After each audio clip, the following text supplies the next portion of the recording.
Hello aspirants, welcome to PW OnlyIAS English channel. We are again here with the analysis of the Hindu newspaper from 12th of September 2024. Let's see the various articles that have come in today's newspaper and analyze them. Let's begin.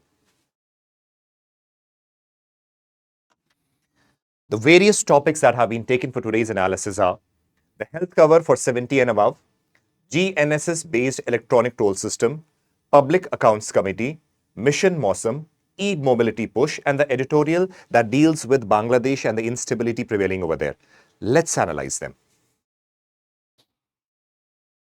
Okay, the first is a very important scheme that has been approved by the Union Cabinet with respect to the health coverage for all aged 70 and above. Now, this is very, very important from the perspective of the preliminary examination as well as the mains examination. So let's see what this basically is all about. See, the cabinet has approved the health coverage to all the senior citizens aged 70 years and above, irrespective of the income.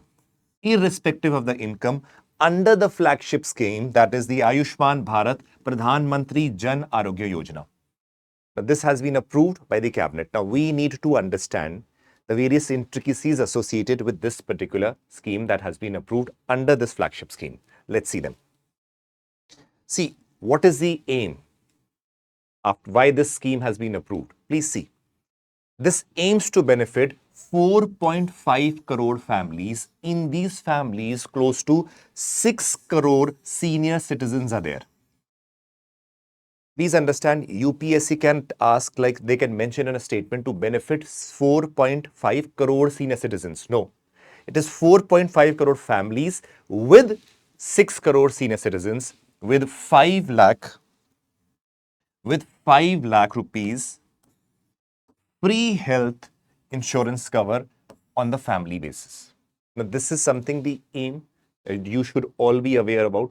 Now, this does not have the income criteria as we have already seen here, irrespective of the income, right? Let's move ahead. Now, what are the features of this particular scheme? See, the health coverage is for senior citizens 70 years and above. UPSC might mention it is for all the people above 70 years. That statement would be wrong. It is 70 years and above first. Second is 5 lakh free health cover per family. Next is issuance of the new identity card. Next is there is an option. Now, various senior citizens might already be having other insurance scheme, let us say the central government health scheme and all. They can either continue with that scheme or they can shift to this scheme. So they have an option. They cannot have both of them. They can either continue with the previous scheme or move on to the new scheme. Now, please understand, why has this focus been on the senior citizens? You need to see this very carefully. According to the National Policy of Senior Citizens 2011, the proportion of senior citizens are going to increase rapidly. If you see the data, you will be analyzing that 2040 is a time when we can reap the demographic dividend. That means the young age population will be increasing. Post that, the aging population will increase. Now see here. In 2000, according to the population in millions, is 1008 million. Now that time, 60 plus population among the whole population is 76 million people over here are 60 plus and 6 million people are 80 plus with respect to the age. This is the age.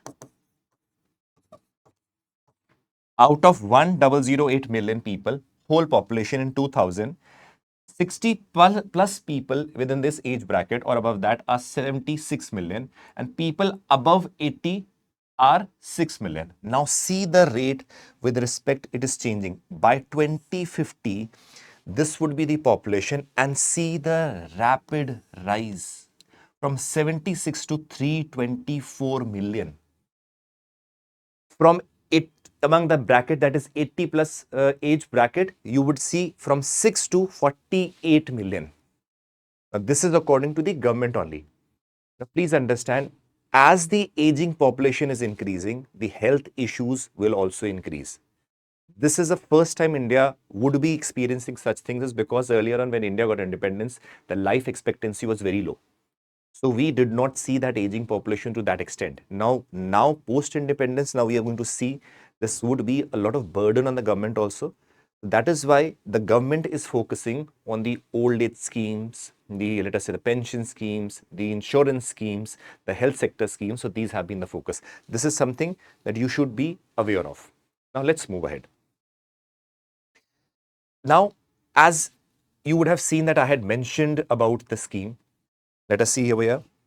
We just now read about Ayushman Bharat Pradhan Mantri Jan Arogya Yojana.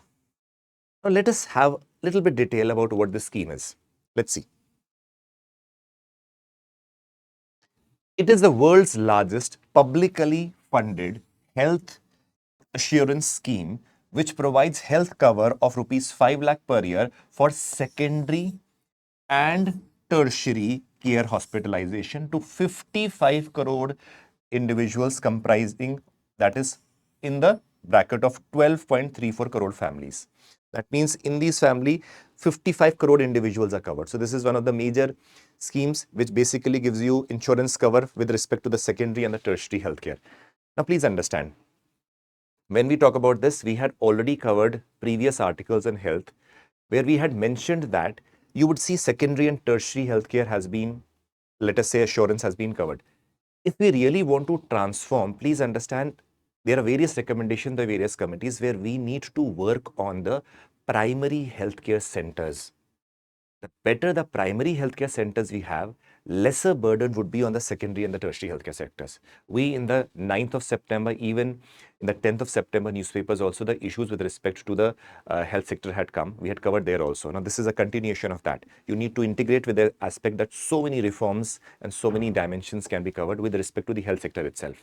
Now, remember that in the coming mains also, you will see various topics with respect to health sector coming. Possibly, they might ask you with respect to the scheme also. Let's continue. Now, this is an article again in the newspaper, GNSS based electronic toll collection system. Now, we all know that FASTag system is there, which is based on the RFID system, where basically the camera catches or takes, let us say you have certain money that has been put in the wallet. Now, using, let us say, Paytm or whatever wallet you are using, and based on the toll collection, your money is deducted from the wallet. Now, this is basically changing the system. How? You would have realized something that during this FASTag system that is there, when you're standing at the toll booth also, because of, let us say, the camera is not able to catch the FASTag, or let us say due to certain technology problem that creeps in, lot of congestion takes place, and for kilometers and kilometers the people are standing.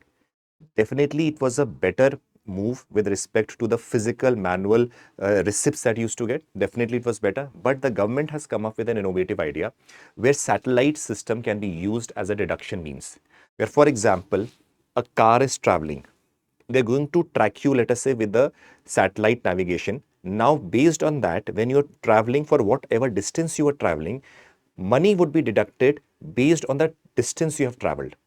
Then by that, you don't have to wait at any toll plaza, because it is based on the satellite that is basically measuring your distance, how much you have traveled on the toll road, and there will be no problem or congestion within the toll plazas. So this is a basic logic. So let's continue with this. It is a toll collection method without barriers, with using the global navigation satellite system. Now, using the navigation satellite system, the toll collection will take place. Now, it calculates a toll based on the distance the vehicle traveled.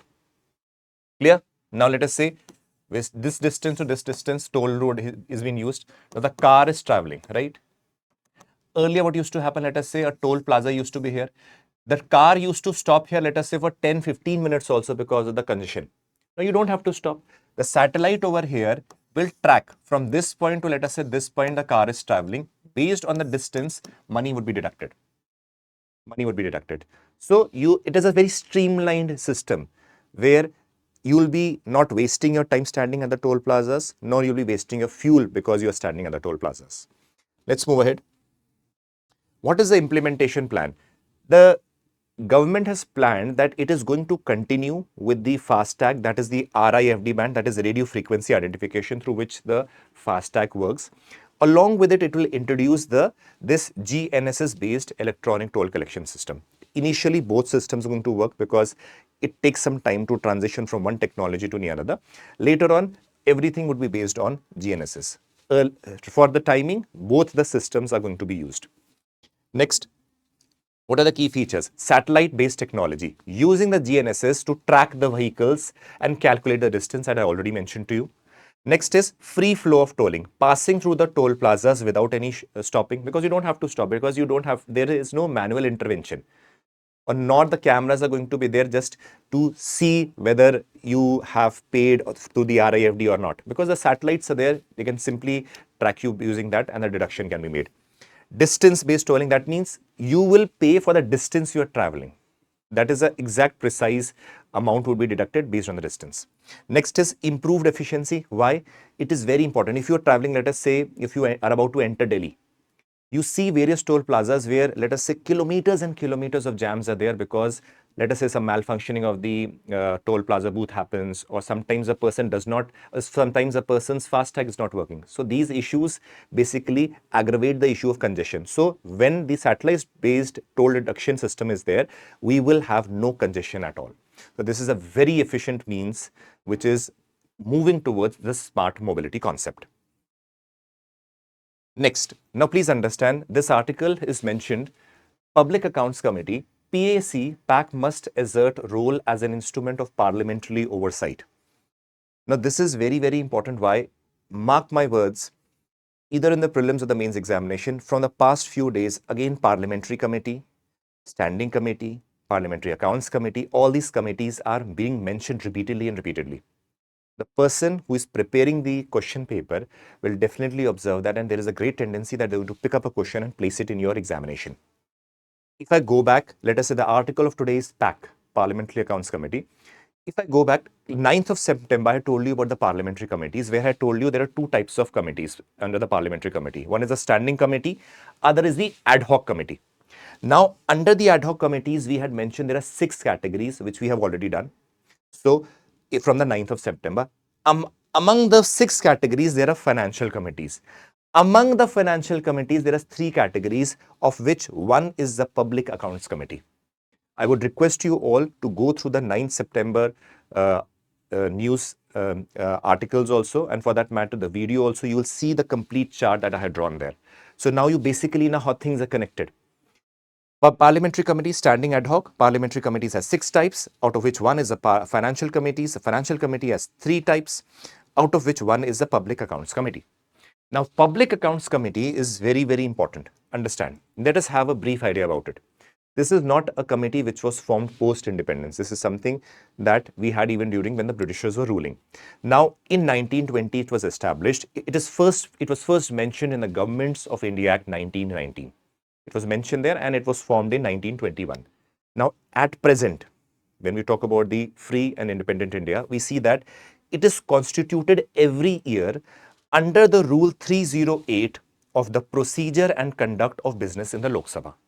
Now, this is something that can be asked in your mains, if not mains, preliminary examination, for sure it can be asked. But when you're writing in your mains examination, these types of articles or rules, when you mention, they add value to your answer.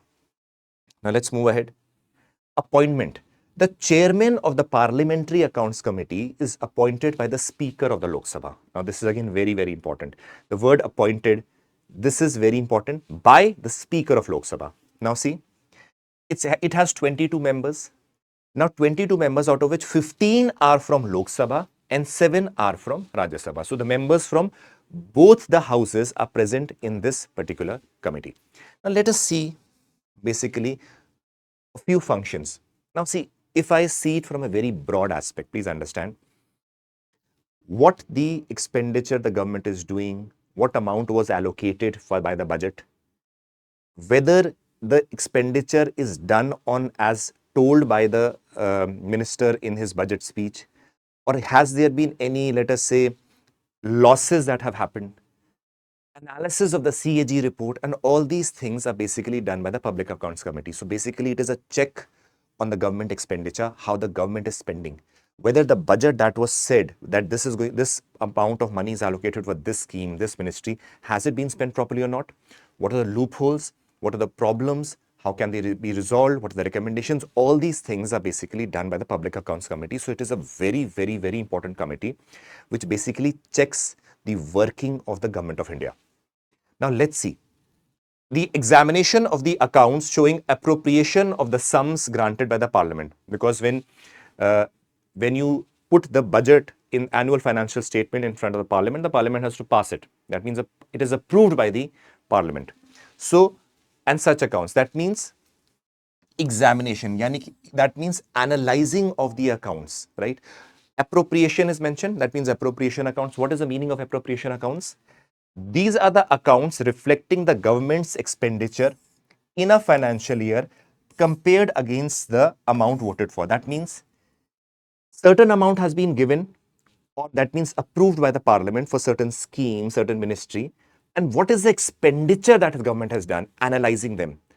What are the problems associated with that? So all these things are analyzed by the, let us say, the Public Accounts Committee, scrutinizing the appropriation accounts and reports of the CAG to see that money shown in the accounts is legally available. That means for what scheme or what ministry the money was made available, has that money been used for that particular scheme by that ministry or not? Or has there been some, let us say, something that is not valid? So that would be pointed out by PAC. Expenditure confirms to the authority that governs it. Now, whether certain money was allotted to some ministry or a body, has the expenditure being done by the body to which the money was allotted? Next, every reappropriation according to law. Any reappropriation, that means the money, let us say, has been allotted, some other, supposingly a scheme, a money has been allotted for some scheme, and it is told, okay, let us use this money for some other scheme. That means a change in this, that is the reappropriation that is taken place, should all be done according to the procedure that is established by the law and with the approval of the Parliament. Any such change, any such, let us say, reappropriation should be in accordance with law. If it is not, the PAC will point out as a loophole that has been done, or let us say illegality that has been done by the government. Now, this is a very important step towards the check and balances with respect to the functioning of the Government of India. Let's move ahead. Center gives the clearance to Mission Mausam. Now, this is very, very interesting. A new scheme. Now, what is Mission Mausam? You all know that climate change is a very big problem for India. We are seeing extremities of climate conditions. So, for that, remember, proper weather forecasting and use of technology is very, very important.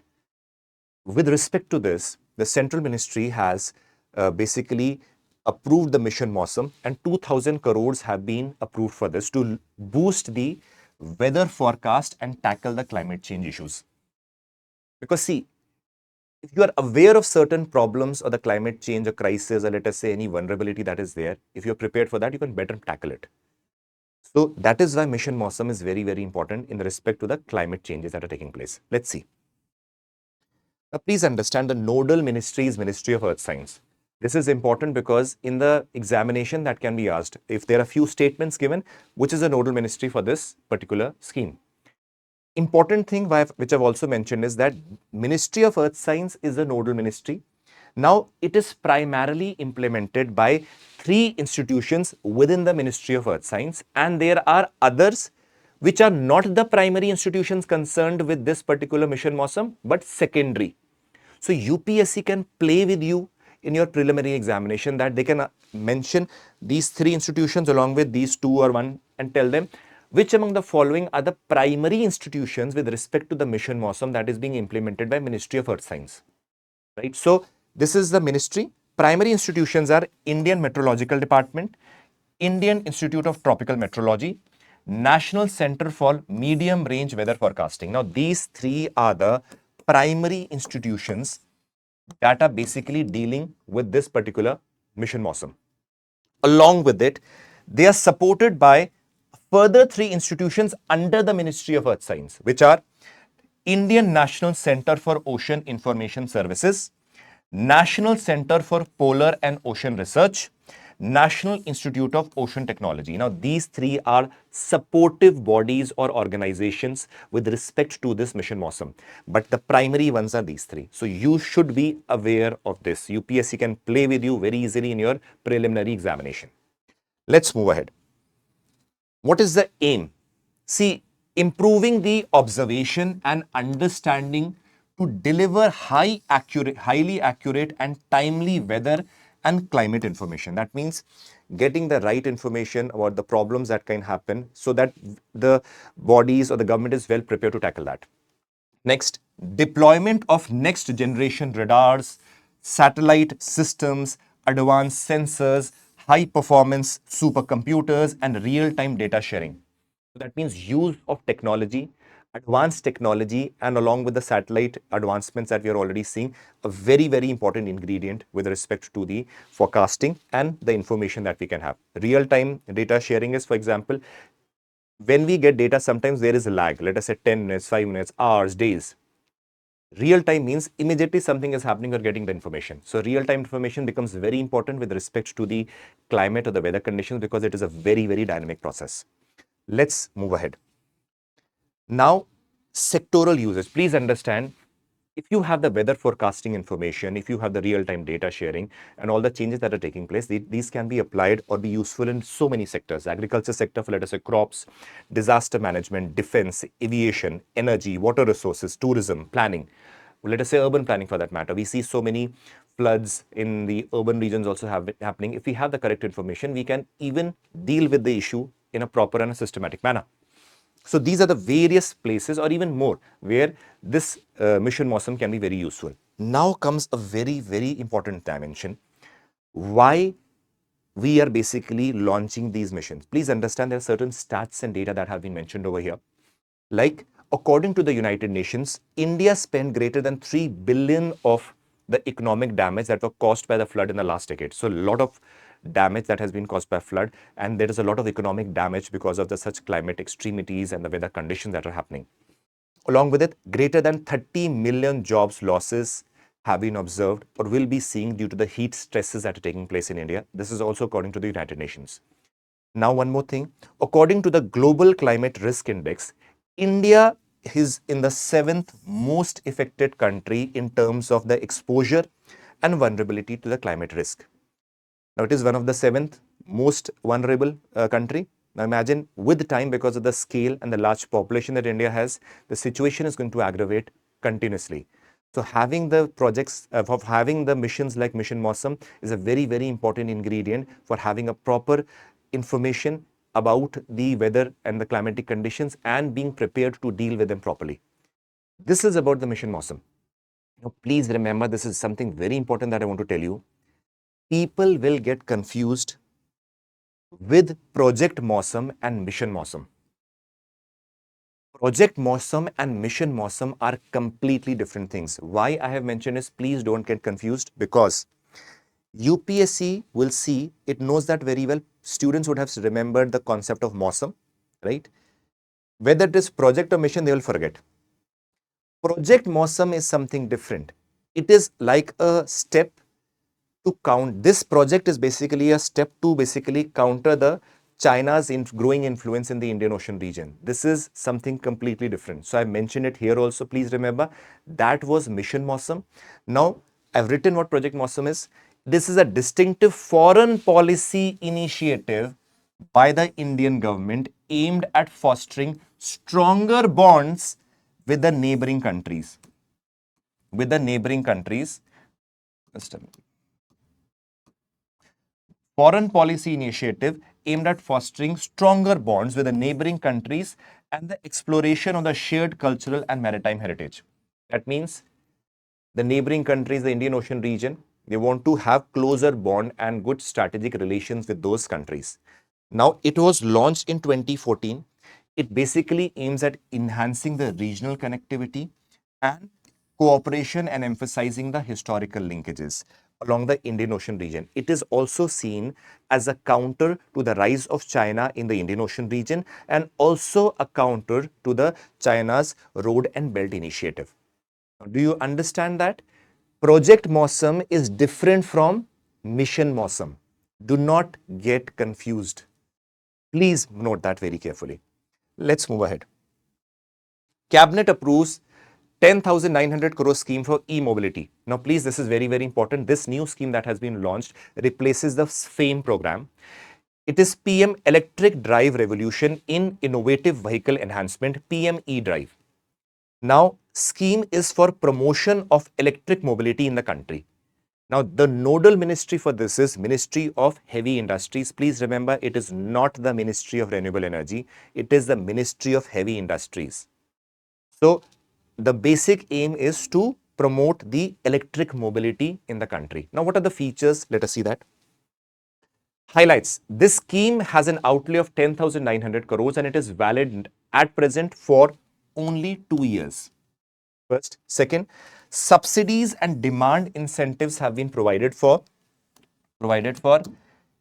electric two-wheelers, electric three-wheelers, electric ambulances, electric trucks, even electric buses and other emerging EVs. Please note it, over here electric passenger cars are not mentioned, nor is the word hybrid cars mentioned. So this subsidies and demand incentives are not valid for hybrid cars and they are not valid for the passenger cars. This can be very well asked as a statement in your preliminary examination. Please know that only these. Now, e-vouchers would be provided to the EV buyers to avail the incentives under the scheme. Along with it, 100% charging infrastructure support to 88,500 places or sites have been identified. So, this is basically a major boost to electric mobility, in particular to, let us say, the two-wheelers, three-wheelers, ambulances, trucks and buses, not passenger cars or the hybrid cars. Let's move ahead. Let's see the editorial. Now, this editorial is very, very important because it talks about Bangladesh. Now, please understand, I had already told you the Bangladesh issue, it is basically an issue where you would be seeing new updates coming day by day. Various views would be presented by various people. And we are over here to see what are the new changes that are coming up and what are the views of the various experts. Now, over here, the person who has written is Mr. M.K. Narayan. He is a former director of the Intelligence Bureau and has been a governor and also a very famous person with respect to the international policy. Now, what he has mentioned over here is, let us see that. He has basically mentioned in the initial paragraph that Sheikh Hasina fleeing the country over the protest over the quota system. Now, he says that the former Prime Minister, Sheikh Hasina left the country of Bangladesh over the quota system. Now, what is the quota system? Please understand. The quota system basically what is? The Sheikh Hasina government reserved a percentage of all the government jobs to the descendants of the freedom fighters. Now, when this quota came with respect to all the government jobs, there was a human cry among the people of Bangladesh because as it is, various people were having an anti-incumbency against the government. Along with this, when quota system came up, many people started believing that this is against the interest of the people. So people started protesting. Now, the government had to withdraw the quota system. The system, that is the quota system, was withdrawn. In spite of that, the protest continued. The protest escalated to such an extent that the people were almost moving in lakhs and lakhs towards the Prime Minister's residence and the Prime Minister had to flee. Now, in this context, we see Muhammad Yunus, a Nobel laureate, was appointed as the head and the advisor to the interim government or the structure that we have right now. This is what this paragraph basically deals with. Now, next is still early days. Now, what happens? Observing this condition, people would observe that it is viewed as a win of democracy because the people who were protesting against the Prime Minister used to see the Prime Minister as from a dictatorial tendencies of someone who has a very strict acumen. Now, this is where the writer of this article basically warns. He said the rebel forces see it as a democratic win, but one should not forget the world examples. Similar set of things have happened in Czechoslovakia, like the Prague Spring, where these types of movement would last for some time and the condition could even deteriorate from what it was earlier. So one should not see as a thing that some major event has happened and a rapid transformation of everything for the betterment will take place. He said one needs to be very conscious for what the changes are happening. So he, in this particular article, mentions that evidences of massive vandalism, Sheikh Mujibur's statue being demolished, who was the father of the nation, along with protest at a very wide scale, destroying the public property taking place. He said those things itself are representing a threat to the infrastructure or the structure of the country of Bangladesh. Now, along with it, we say it has been observed that army over there took charge. And it is basically observing everything. Now, it depends how long the army is going to support the interim government where Muhammad Yunus is basically heading it as an advisor. If the army takes the support back, again, it will be in chaos. So he said one should not be overexcited from the perspective that the democracy win has been done by the rebels. So one needs to be very calm that things should slowly come be normalized. Otherwise, same thing would happen as has happened in other places where conditions would have further deteriorated, because it is the condition right now. Bangladesh is very sensitive. Anything can happen. Whether the army takes over, it is quite possible. Army takes the support from the intergovernment. There has been rise of various Islamist forces that are taking place. So we see so many scenarios taking place together. Now, please understand. When I go over here, fifth aspect, this was a fourth angle. Fifth is area of danger and compounding problem. I'm taking these together. With all these things happening, we are realizing that there is an escalation of problems taking place with respect to India. Now, let us see both the things together. Let's see.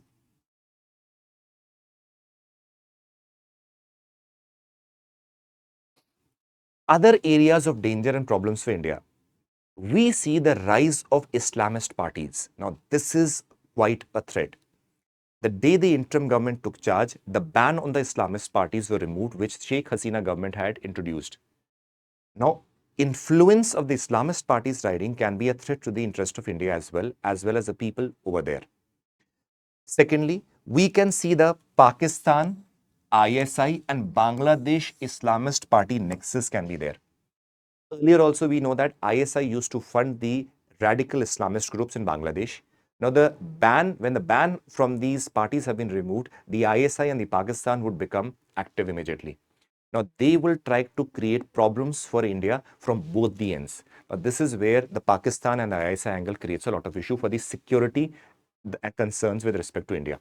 Next, Northeast India aspect. Please remember, during the Sheikh Hasina government, because of its proximity with the northeastern region, it played a very important role along with the Indian forces and the armies and defense forces, where United Liberation Front of Assam, Mizo National Front, all these separatist groups were dealt with very strictly, and they were not given, let us say, habitations in the country of Bangladesh, and strict action was taken along with the Indian government. So Indian government and the Bangladeshi government under the Sheikh Hasina government both were working together towards elimination of the radical elements or the anti-national elements that were present in and around the northeastern region. Now, the fall of the Sheikh Hasina government and the rise of the Islamic parties will lead to these people and these groups rising further and creating problems for the security of India, not only in the Indian mainland region, but also in the northeastern region. So the northeastern peace and security would be compromised if the Islamist parties, along with the ISI and Pakistan, start their dirty game. Along with it is a China, Bangladesh, Pakistan aspect. Now, China and Pakistan. Now, China is a all-weather friend of Pakistan, right? Bangladesh condition is deteriorating, where ISI and Pakistan is going to play a very important role. For China, Bangladesh is important for a reason that it gives them an all-weather port facility that would be present along the Bangladesh border, Bangladesh coastal region.